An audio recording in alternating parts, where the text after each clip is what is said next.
ये कहानी एक ऐसे रहस्यमय गांव की है जहां रात होते ही एक अजीब और डरावनी घटना घटती है।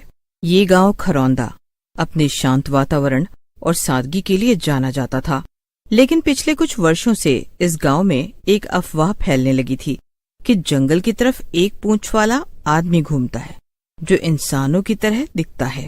भाई यहाँ से तो दूर रहना ही बेहतर है। कब वो पूंछ वाला भूत या आदमी आ जाए और हम लोगों को मार डाले हैं? इससे अच्छा है हम समय रहते घर चले जाएं। गांव के पास एक जंगल बहुत घना था।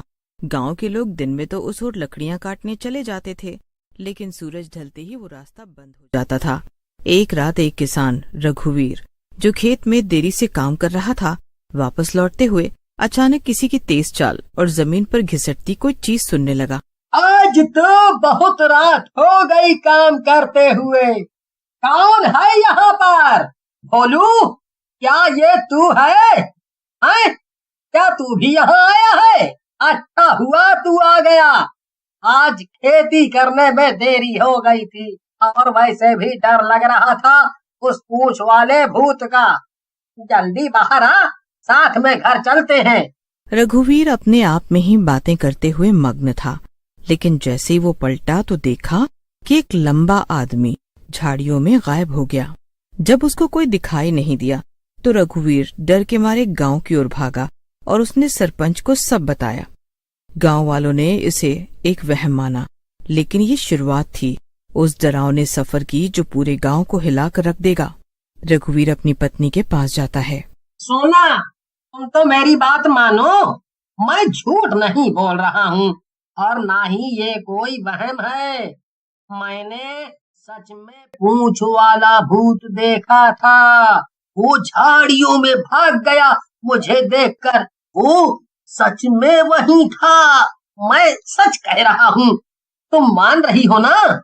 हो सकता है, लेकिन मैं भगवान की बहुत शुक्रगुजार हूँ जो भूत आपको देखकर डर कर भाग गया और जिंदा छोड़ दिया।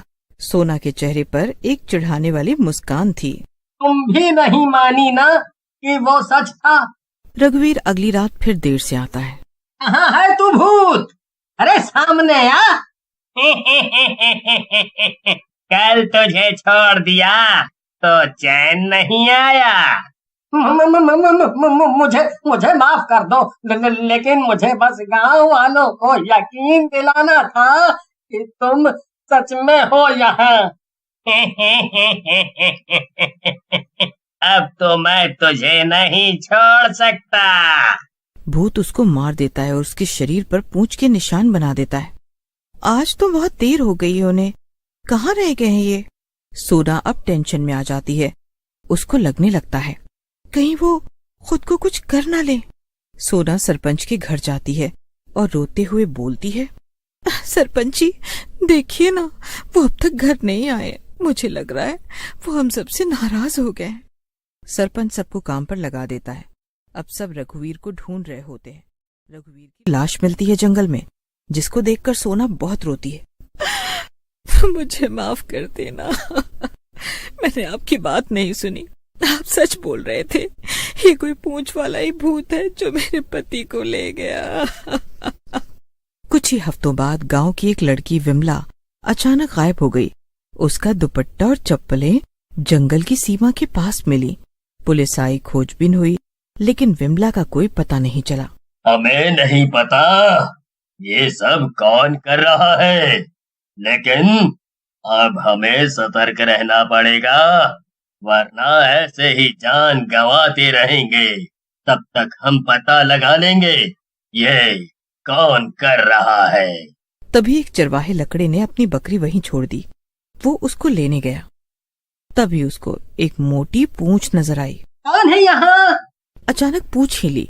चरवाहा घबराया और बाहर की तरफ भागना चाहा। तभी उसकी बकरी को एक ही बार में पूंछ वाले भूत ने कूद कर खा लिया। कितना मजा आया आज तो। कितनी स्वादिष्ट बकरी थी। पूंछ वाला भूत अब चरवाहे की तरफ मुड़ा।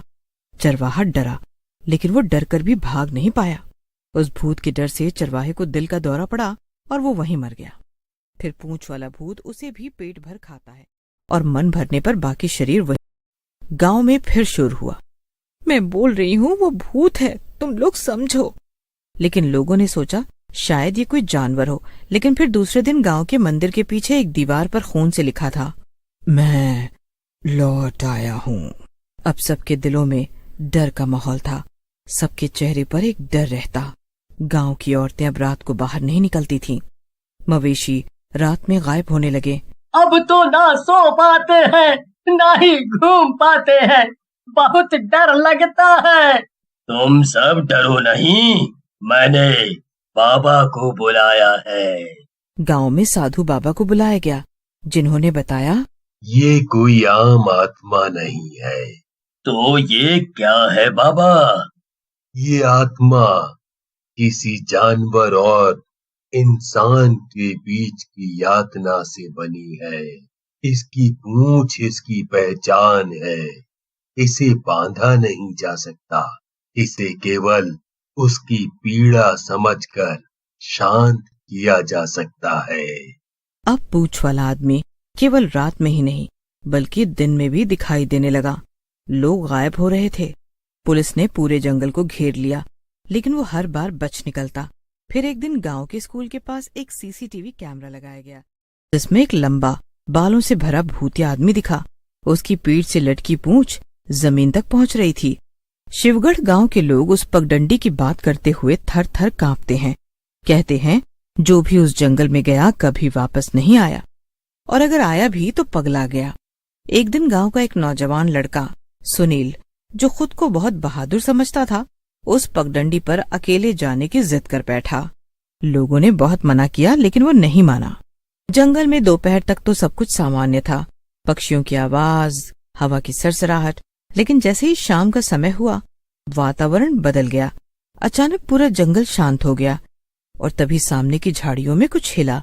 सुनील की सांसें थम गई। उसने देखा एक लंबा सा भूतिया आदमी, और पीठ से निकली मोटी काली पूंछ। वो कांपता रहा। वो भूतिया पूंछ वाला आदमी धीरे धीरे आगे बढ़ा। उसकी आंखें लाल थी। वो सुनील के पास पहुंचा और एक झटके में सुनील को खत्म कर दिया। उस दिन के बाद शिवगढ़ का कोई भी व्यक्ति उस रास्ते की तरफ नहीं गया। लेकिन ये कहानी यहीं खत्म नहीं होती। करीब 2 महीने बाद गांव में एक नया परिवार आया। रामलाल, उसकी पत्नी और छोटी बेटी गुड़िया। उन्हें गांव की उस डरावनी मान्यता पर विश्वास नहीं था। अरे भूत वूत कुछ नहीं होता, ये तो दिमाग की उपज है। पहली रात तो ठीक रही, लेकिन दूसरी रात गुड़िया की चीखें पूरे गांव में गूंजी। गांव वाले दौड़कर रामलाल के घर पहुंचे। गुड़िया कोने में सिकुड़ी बैठी थी, थर थर कांप रही थी। उसकी कांपती आवाज में सिर्फ एक शब्द निकला, पूछ। गांव की सबसे बुजुर्ग महिला दया कुंवर ने सबको बुलाकर बताया, ये पूंछ वाला भूत कोई आम आदमी नहीं है। ये उस आदमी की आत्मा है जो 100 साल पहले इसी गांव में रहता था। उसे गांव वालों ने बंदर समझकर मारा था, क्योंकि उसकी पीठ से पूंछ निकलती थी, और वो किसी और जानवरों में चला गया। अब वो बदला लेने लौटा है। गांव में डर फैल गया। रात को कोई बाहर नहीं निकलता, लेकिन पूंछ वाला आदमी अब जंगल में नहीं, गांव में घूमने लगा था। एक रात गांव के बीचों बीच एक आदमी चिल्लाते हुए दौड़ता दिखाई दिया। फिर जो देखा गया वो रूह कपा देने वाला था। एक छत पर खड़ा एक पूंछ वाला लंबा भूत, और वो अचानक गायब हो गया। एक बार तो गांव के मंदिर में भी उसे देखा गया। अब वो हर तीसरे दिन किसी को गायब कर देता। लोगों की लाशें नहीं मिलती थी, केवल शरीर के अंग। कई तांत्रिक बुलाए गए, लेकिन सब गायब हो गए। गांव के कुछ नौजवानों ने साहस किया और जंगल में गए। वहां उन्हें एक गुफा मिली, जिसके बाहर जानवरों की हड्डियां बिखरी थीं। गुफा में उन्होंने वो देखा जो आज तक किसी ने नहीं देखा था। पूंछ वाला भूतिया आदमी दीवार पर उल्टा चिपका हुआ था। वे कुल्हाड़ी लेकर झपटे। 4 लोग वहीं मारे गए। गांव लगभग वीरान हो गया। अब कोई नया नहीं आता, पुराना नहीं रुकता। शिवगढ़ का नाम अब पूंछगढ़ हो गया है। सरकार ने उसे अवैध क्षेत्र घोषित कर दिया। पर कहते हैं जो रात को उस पुराने जंगल के पास से गुजरता है, उसे हवा में पूंछ वाला भूत लहराता